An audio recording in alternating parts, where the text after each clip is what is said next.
Hey, what's up, everybody? This is Charles Tabansi. I want to welcome you guys to another episode of the Dreamerspro Show, where we cover everything from sports, hot topics, classic debates, entertainment, and where we give you guys a fresh perspective on things and how we see them. And today we got a pretty interesting show for you guys. But before we get into it, please make sure you like the video and sub to the channel if you haven't already. Let's get into this topic here.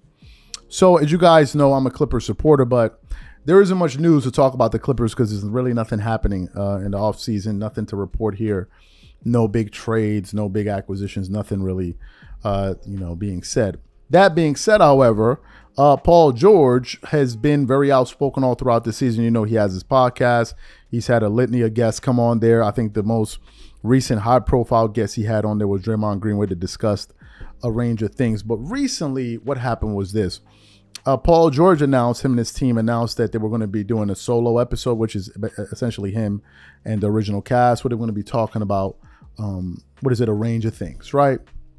So during this particular segment, or this particular show, they were talking about the Stephen Curry, Michael Jordan debate. They were talking about him meeting Cameron and Mace and all of those stuff.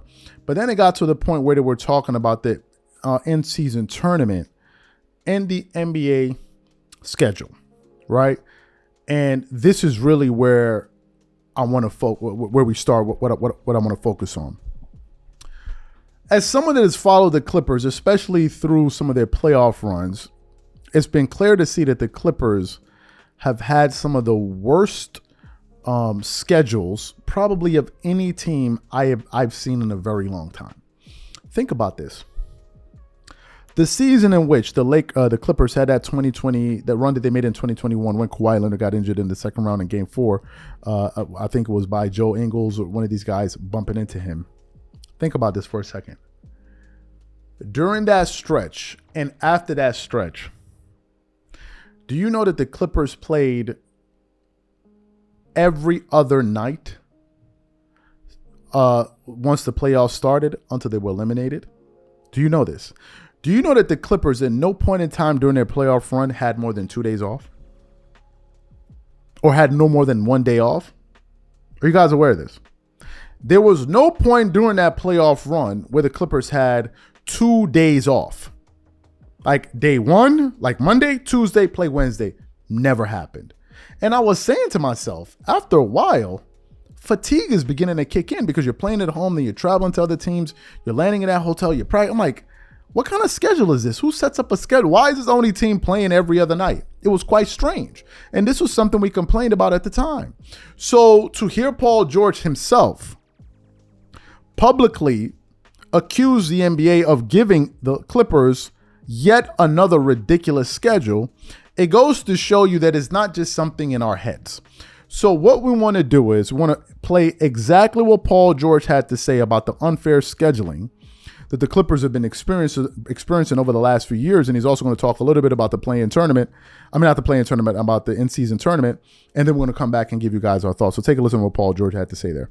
And just knowing that now, P, do you have any early thoughts on that in-season tournament? It's interesting, just talking around the league. We're not quite sold on this in-season tournament thing. But, it's going to make the full season that much more competitive, especially with the schedule they gave us. But, it is what it is. You're throwing on, they just throwing on a lot to our schedule. I saw we traveled 3,000 miles more than any other team. That's sick. You have the most back-to-backs, and then most I think you have most three out of 4 games out of 4 3 out of 4 days. Yeah. You guys have the most by a long shot. Yeah. So, do you feel like the in-season tournament is too early in the season? Do you like the timing of when they're doing this? Yeah, apparently we're trying to compete with NFL, right? Prime time, NFL time is still November, December. The ratings are high for football. Basketball is a little lower because it's the start of our season. November, December is the closing of the NFL season, so it's starting to get, starting to pick up with seeding and, the Super Bowl and all of that stuff coming up. The in-season tournament was to kind of compete TV rating wise with the NFL. So I get it. We'll see. So you heard what he had to say. And to me, listen, I gotta commend Paul George because he is 100% correct. Now, why this happens, I don't know. I really do not know why this is the case with this current team. I don't know why that's the case. I don't know why the Clippers always get a bad schedule. And there never seems to be a real clear reason as to why this is the case. There never seems to be. Now, the Clippers and Paul George and these guys find themselves in a very precarious situation, which is this. Given the fact that they have not delivered, meaning delivered a championship to LA, whenever Paul George goes out there and says things like this, he's going to get scolded by the public. Because they're going to say, just shut up, man. Because it sounds like you're making excuses.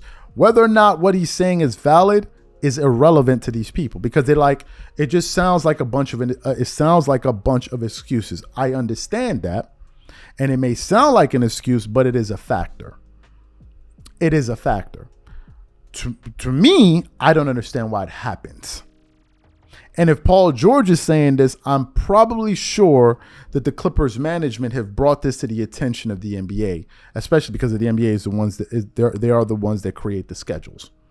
The league office are the ones that come up with the schedules. And I'm sure that he said something, or excuse me, maybe Lawrence Frank, maybe Steve Ballmer and these guys have gone to the top brass and say, why do you guys keep giving us these lousy schedules year in and year out?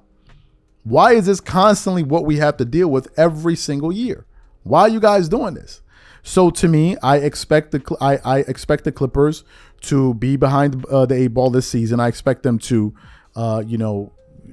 come out and not have things, go in their favor. I think the Clippers should be ready to understand. You can already see that they haven't been on a lot of televised games. But listen, I understand that. I think it's fair. The Clippers don't deserve to be on a lot of nationally televised games. They don't deserve to be. And I think the reason they don't deserve to be on national televised games is not because that they don't have good players. I think given the fact that they load manage so much, given the fact that they do that, y'all don't deserve to be on TV, national TV that much. Seriously, you forfeit the right to be on national television given the rampant load management that takes place in that organization. So I'm 100% okay with it. I'm 100% okay with it. Go watch them on NBA TV or go watch them on one of the local stations where you can see them or whatever it is. But you don't deserve to be on TV when you guys are constantly are the Clippers only team that load manage? Absolutely not. They're not. But I was already fed up with how they ended up orchestrating their season and triangulating themselves into absolute mediocrity and ineptitude. That's what happened last season. They thought they were the smartest guys on the block, and they ended up triangulating themselves all the way out of the playoffs by resting all of those guys and then trying to ramp it up. And at the end of the season, you're now hearing head coach Ty Lue say we need to take the regular season more seriously and all of this nonsense. Why didn't you guys take it seriously in the beginning? That's the same thing that Lawrence Frank said. So I don't even want to get into the Clippers and start ranting about them because I'll be here all day. Also, I want to point this out quickly. Some people say that I'm impartial. That I'm partial whenever I'm talking about these teams. I can't criticize this guy. What are we doing right here? So the challenge to the people saying that we don't criticize, you link your videos of you guys talking about your teams in the manner in which I'm talking about this particular team here. If you're not going to do that, please stop with the nonsense, because a lot of people out here, and a lot of people are going to disagree with the content that we produce, but nevertheless, they somehow find a way to watch it to let us know how much they disagree. Goes to show you how much they really hate the content. But anyway, we'll catch you guys on the next show. Peace.